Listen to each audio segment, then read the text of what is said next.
Hello friends, welcome to Amit Sharma academy. UP triple S C PET 2025 के लिए एक series start की है मैंने एमसीक्यूज की, और ये यूथ पब्लिकेशन की बुक है।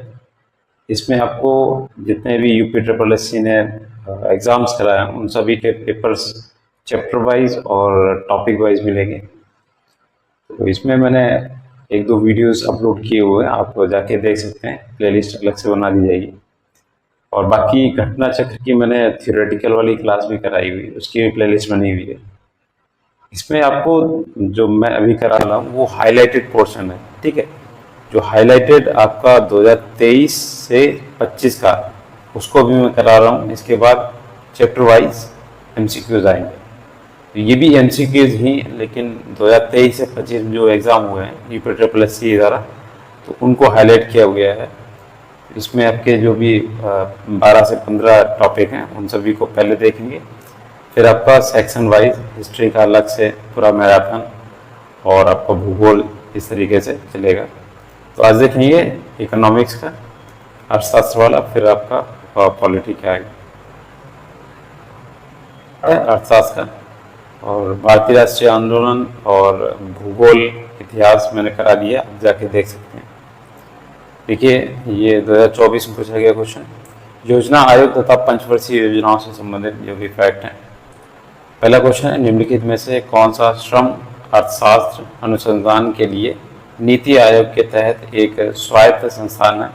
तो ऑप्शन नंबर ए NIRELD, ये आपका होगा राष्ट्रीय श्रम अर्थशास्त्र अनुसंधान एवं विकास संस्थान। भारत सरकार के नीति आयोग के अंतर्गत एक स्वायत्त संस्थान है जो श्रम अर्थशास्त्र, मानव संसाधन नियोजन और विकास में अनुसंधान पर केंद्रित है।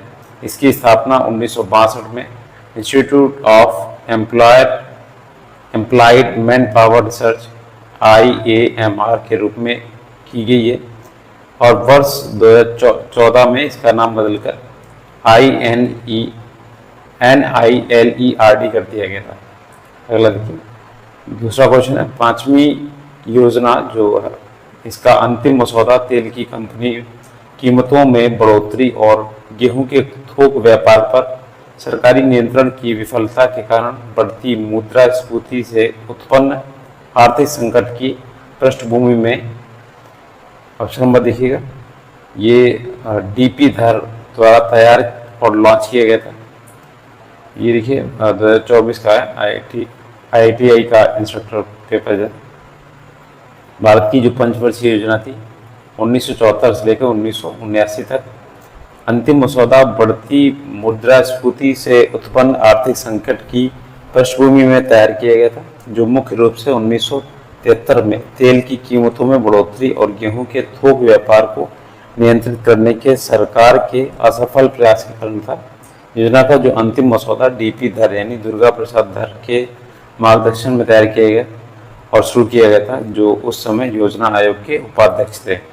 कल की तीसरा क्वेश्चन, पंचवर्षीय योजना के किस संस्करण का उद्देश्य खाद्यान्न उत्पादन में तेजी लाना, रोजगार के अवसर बनाना और खाद्य कार्य और उत्पादकता पर ध्यान केंद्रित करते हुए उत्पादकता बढ़ाना तथा उस पर बहुत सफल रहा था?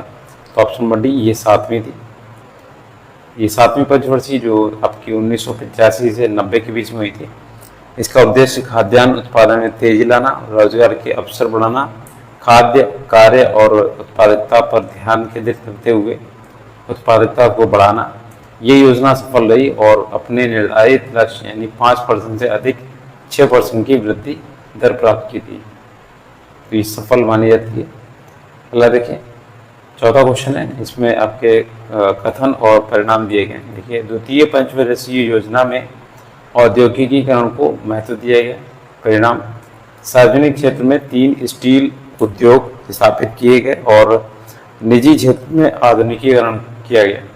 तो इसका देखिए ऑप्शन नंबर डी हो जाएगा। A, R दोनों सही हैं। RA का सही स्पष्टीकरण भी दिया गया। ये पंचवर्षीय जो द्वितीय योजना थी, द्वितीय पंचवर्षीय, ये 1956 से 61 के बीच में हुई थी। औद्योगिकीकरण पर विशेष बल दिया गया था। ये योजना PC महालनोबिस के मॉडल पर आधारित है, जिसका मुख्य उद्देश्य भारी उद्योगों की स्थापना करना, इस पंचवर्षीय योजना जो 1956 से 61 के दौरान सार्वजनिक क्षेत्र में 3 स्टील उद्योग भिलाई, राउरकेला और दुर्गापुर स्थापित किए गए। इसके साथ ही निजी क्षेत्र में भी आधुनिकीकरण को बढ़ावा दिया गया, इसलिए दोनों कथन सत्य हैं। अगला देखिए 11वीं पंचवर्षीय योजना की अवधि क्या थी। तो ये देखिए आपकी 11वीं थी, ऑप्शन नंबर बी, यानी कि 2007 से 2012। और इस पंचवर्षीय योजना की जो थीम थी तीव्र और अधिक समावेशी विकास। भारत में योजना आयोग एक गैर संवैधानिक निकाय था जो भारत में सामाजिक व आर्थिक विकास के लिए भारत की पंचवर्षीय योजना को तैयार करने के लिए जिम्मेदार था। अगला देखिए भारत के प्रधानमंत्री योजना आयोग यानी नीति आयोग के अध्यक्ष होते हैं। इसका स्थापना 15 मार्च 1950 को हुई थी। नीति आयोग 1 जनवरी 2015 में भारत में योजना आयोग का स्थान ले लिया था। अगला देखिए छठा क्वेश्चन है, भारत की पंचवर्षीय योजना के किस संस्करण को गॉडगिल योजना के नाम से भी जाना जाता है। ऑप्शन नंबर सी, ये तीसरी। तो इस पंचवर्षीय योजना के अन्य क्षेत्रों के साथ साथ भारत के रक्षा क्षेत्र पर भी अपना मुख्य ध्यान केंद्रित किया। नेक्स्ट देखिए मिश्रित अर्थव्यवस्था का विकास, निजी एवं सार्वजनिक क्षेत्र। तो देखिए इसमें आपको मैच द फॉलोइंग करनी है। इसका रहेगा आपका ऑप्शन नंबर सी। देखिए यहाँ पे मैचिंग दिया गया है। प्रतिधारित जो आय है स्व वित्त पोषण है, कॉमर्शियल पेपर, मुद्रा बाजार, फैक्टरिंग, ये आपका परिसंपत्तियों पर कोई अधिकार या चार्ज नहीं, भारतीय डिपॉजिटरी रसीदें, अंतर्राष्ट्रीय पूंजी व्यापार, बाजार का ये बाजार का प्रकार है और ये वित्तीय प्रपत्र है। अगला देखिए किसी देश द्वारा अपने व्यापार संतुलन में घाटे की स्थिति में निम्नलिखित अवश्य होना चाहिए। तो क्या होना चाहिए। ऑप्शन नंबर सी, निर्यात की तुलना में वस्तुओं और सेवाओं का अधिक आयात। इससे क्या होता है, नकारात्मक व्यापार संतुलन होता है और ये चालू खाते का एक घटक है जो देश के वस्तुओं और सेवाओं के व्यापार, आय और चालू हस्तांतरण को रिकॉर्ड करता है। अगला देखिए निम्नलिखित में कौन सा बाजार मूल्य पर शुद्ध राष्ट्रीय उत्पादन यानी एनएनपी का सबसे अच्छा वर्णन करता है। तो ये आपका देखिए ऑप्शन नंबर ए, बाजार मूल्य पर सकल राष्ट्रीय उत्पाद में मूल्य ह्रास को घटाकर। देखिए एनएनपी जो है इसका गणना सकल राष्ट्रीय उत्पाद जीएनपी से मूल्य ह्रास घटाकर की जाती है। बाजार मूल्य पर राष्ट्रीय शुद्ध उत्पाद एनएनपी, बाजार मूल्य पर राष्ट्रीय सकल उत्पाद जीएनपी माइनस मूल्य ह्रास, ये देश के निवासियों द्वारा एक निश्चित अवधि में उत्पादित वस्तुओं और सेवाओं के बाजार मूल्य को दर्शाता है, जिसमें से मूल्य ह्रास यानी पूंजीगत वस्तुओं का क्षय घटा दिया जाता है। अगला देखिए हरित क्रांति का दुग्ध विकास एवं ऑपरेशन फ्लड। तो 10वां देखिए सुगंध एवं स्वाद विकास केंद्र FFDC की स्थापना UNDP, UNIDO और उत्तर प्रदेश सरकार की सहायता से किस वर्ष की गई थी। ये देखिए मंडी सचिव का ऑप्शन नंबर सी देखिए, ऑप्शन नंबर ई इसमें दिए गए, उपनिवेश में से कोई नहीं। तो ये 1991 में इसकी स्थापना की गई, तो उत्तर प्रदेश सरकार द्वारा, इसमें ऑप्शन कोई भी नहीं है। नेक्स्ट देखिए 11 नंबर, निम्नलिखित में से सही सुमेलित युग्म का चयन करना है, कौन सा सही है। तो ऑप्शन नंबर ए यानी कि पहला, दूसरा और तीसरा। देखिए नीली क्रांति आपकी मत्स्य क्रांति से संबंधित है, श्वेत क्रांति डेयरी और दुग्ध उत्पादन, पीली क्रांति तिलहन से, लाल क्रांति मांस और टमाटर उत्पादन से, भूरी क्रांति उर्वरक और खाद से। अगला देखिए 12 नंबर क्वेश्चन है, हरित क्रांति के दौरान सरकार द्वारा स्थापित अनुसंधान संस्थानों ने क्या भूमिका निभाई। तो ऑप्शन नंबर ए, उन्होंने ग्रीन हाउसों के लिए HYV बीज विकसित किए। देखिएगा इसमें एक्सप्लेन इसका, जो आपके भारतीय कृषि अनुसंधान संस्थान IARI और अंतर्राष्ट्रीय चावल अनुसंधान संस्थान IRRI जैसे सरकारी अनुसंधान संस्थानों ने उच्च उपज देने वाली किस्म HYV के बीज विकसित करने की हरित क्रांति के दौरान महत्वपूर्ण भूमिका निभाई। इन बीजों को फसल उत्पादकता में उल्लेखनीय वृद्धि के लिए डिजाइन किया गया था। विशेष रूप से गेहूं और चावल जैसी प्रमुख फसलें के लिए खाद्यान्न की कमी को दूर करने के लिए महत्वपूर्ण थे। अगला देखिए 13 नंबर, स्वर्ण क्रांति भारत में निम्नलिखित में से किस कृषि क्षेत्र में विकास के लिए जिम्मेदार है? तो ऑप्शन नंबर ए, ये बागवानी के लिए जिम्मेदार है। देखिए 1991 से 2003 के बीच की अवधि को भारत में स्वर्ण क्रांति यानी गोल्डन रिवॉल्यूशन की अवधि के रूप में जाना जाता है। स्वर्ण क्रांति शहद और बागवानी, हनी और हॉर्टिकल्चर से संबंधित है। तिलहन उत्पादन का संबंध पीली क्रांति से। अगला देखिए 14 नंबर है, हरित क्रांति के संदर्भ में HYV बीज क्या है जिन्हें चमत्कारी बीज भी कहा गया? तो ऑप्शन नंबर डी, उच्च उपज वाली किस्म यानी हाई यील्ड वैरायटी। देखिए इसे चमत्कारी बीज भी कहा जाता है। हरित क्रांति को 1960 के दशक में नॉर्मन बोरलॉग द्वारा शुरू किया गया था, जिन्हें विश्व में हरित क्रांति के जनक के रूप में जाना जाता है। भारत में हरित क्रांति का नेतृत्व MS स्वामीनाथन द्वारा किया गया। अगला देखिए, भारत की दुग्ध क्रांति के चरण 1970 से 1980 को विश्व खाद्य कार्यक्रम के माध्यम से निम्नलिखित में से किसके द्वारा उपहार में दिए गए स्किम्ड दूध पाउडर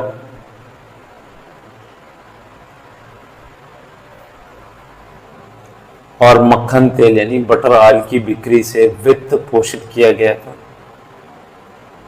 देखिए इसका 15।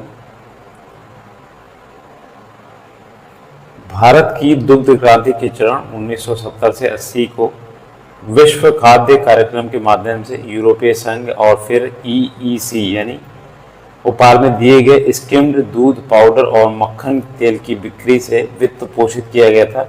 इसके लिए NDDB ने कार्यक्रम की योजना बनाई और EEC की सहायता से विवरण पर बातचीत की गई।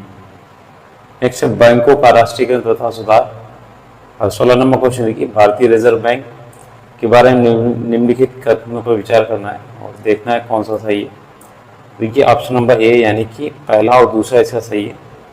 देखिए RBI अधिनियम 22 के अनुसार RBI के पास भारत में बैंक नोटों जारी करने का एकमात्र अधिकार है। दूसरा देखिए 1949 में राष्ट्रीयकरण के बाद RBI का स्वामित्व पूर्ण रूप से भारत सरकार के पास था। ये देखिए आपके दोनों। तीसरा जो आपका इसमें गलत दिया है उसमें देखिए भारत में सिक्के भारत सरकार की टकसालों द्वारा डाले जाते हैं, जिनका संचालन security printing and meeting corporation of India limited SPMCIL द्वारा किया जाता है। हालांकि भारत में 4 टकसाल हैं, मुंबई, कोलकाता, हैदराबाद और नोएडा। ठीक है, 7 नहीं है इसमें, यही गलत था। अगला देखिए नेक्स्ट है लीड बैंक योजना यानी LBS किस अध्ययन समूह या समिति आयोग की सिफारिश के आधार पर शुरू की गई थी, जिसने वाणिज्यिक बैंकों की उपस्थिति और ग्रामीण अभिविन्यास की अपर्याप्तता पर प्रकाश डाला था? तो 17 नंबर देखिए ऑप्शन नंबर डी और गॉडगिल अध्ययन समूह 69 में लीड बैंक योजना LBS गॉडगिल अध्ययन समूह समिति आयोग की सिफारिश के आधार पर शुरू की गई थी, जिसने वाणिज्यिक बैंकों की उपस्थिति और ग्रामीण अभिविन्यास की अपर्याप्तता पर प्रकाश डाला था। नेक्स्ट है 18 नंबर क्वेश्चन देखिए, इसमें आपको मैच द फॉलोइंग करनी है। तो देखिए पहले का हो जाएगा, पहला, दूसरा, तीसरा, चौथा, इसमें मैच है पहले से। देखिए जमा प्रमाण पत्र ये RBI द्वारा डेमटेरियलाइज्ड के रूप में जारी किया जाते हैं। कॉल मनी, ओवरनाइट फंड लेन देन,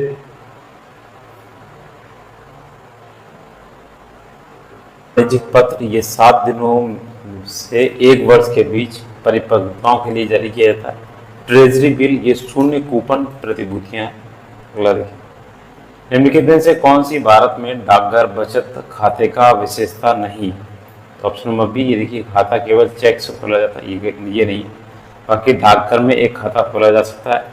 चेक सुविधा का लाभ उठाने के लिए न्यूनतम जमा राशि 500 आवश्यक है। 10,000 तक का ब्याज कर मुफ्त है। ये सभी विशेषताएं डाकघर की। और ये देखिए जो जमा चेक होता है ये इलेक्ट्रॉनिक माध्यम से कोर बैंकिंग समाधान डाकघरों में किया जाता है। देखिए मुद्रा आपूर्ति के माप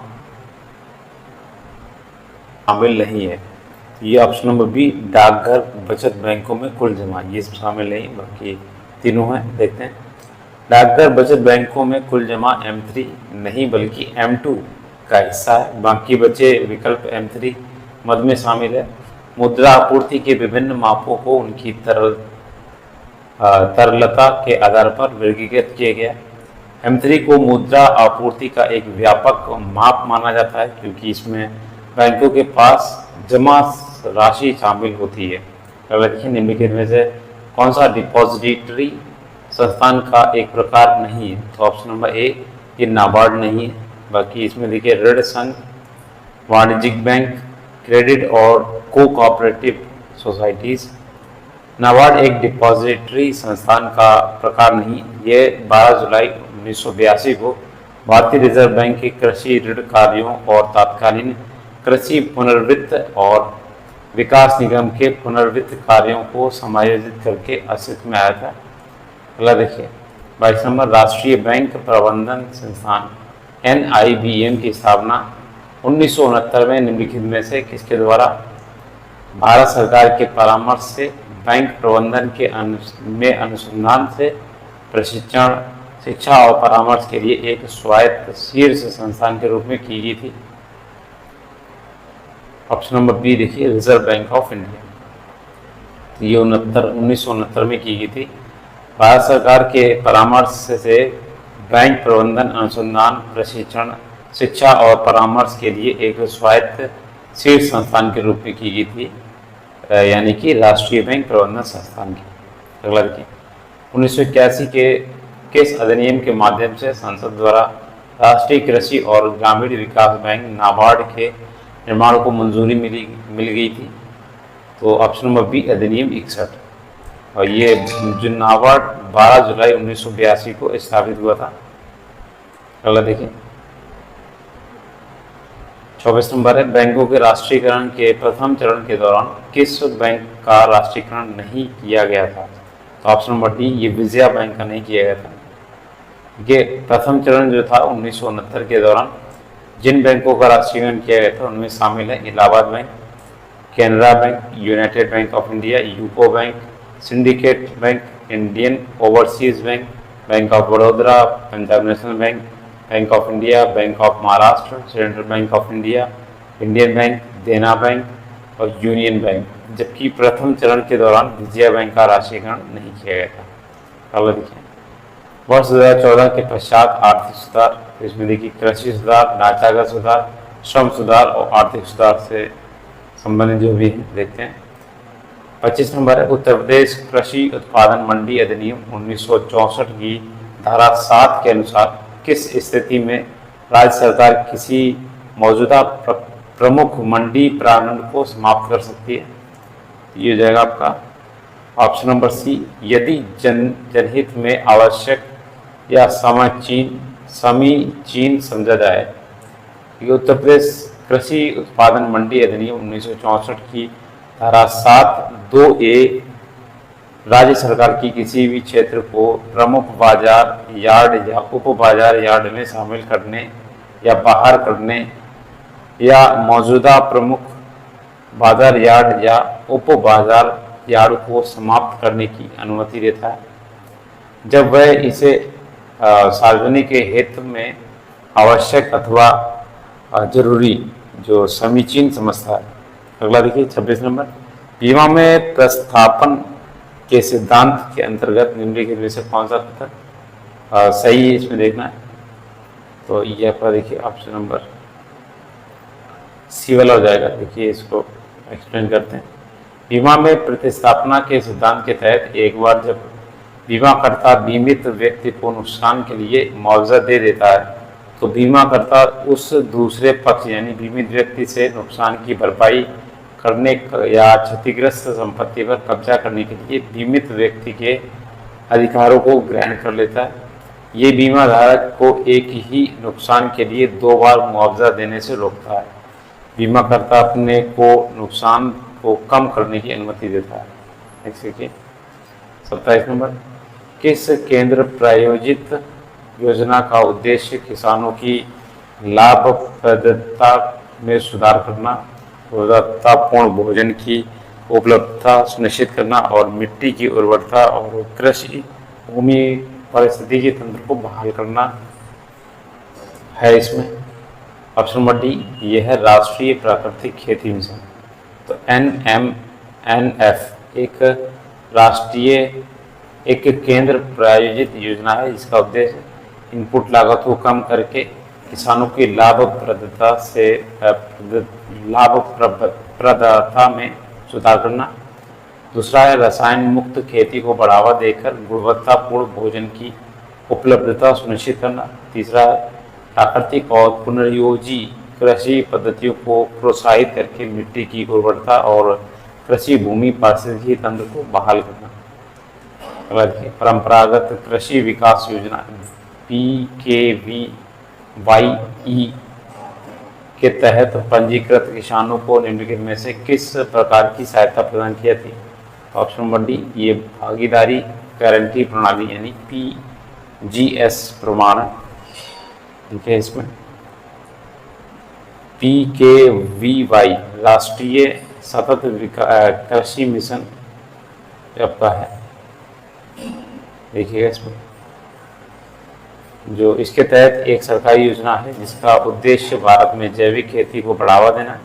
ये पंजीकृत किसानों को विभिन्न प्रकार की सहायता प्रदान करती है जिसमें टिकाऊ और पर्यावरण के अनुकूल प्रथाओं पर ध्यान केंद्रित किया जाता है। सहायता के प्रमुख रूपों में शामिल है जैसे 3 वर्षों में प्रति हेक्टेयर 50,000 की वित्तीय सहायता, भागीदारी गारंटी प्रणाली PGS प्रमाण के लिए समर्थन, समूह निर्माण, क्षमता निर्माण और जैविक उत्पादों के विपणन के लिए सहायता।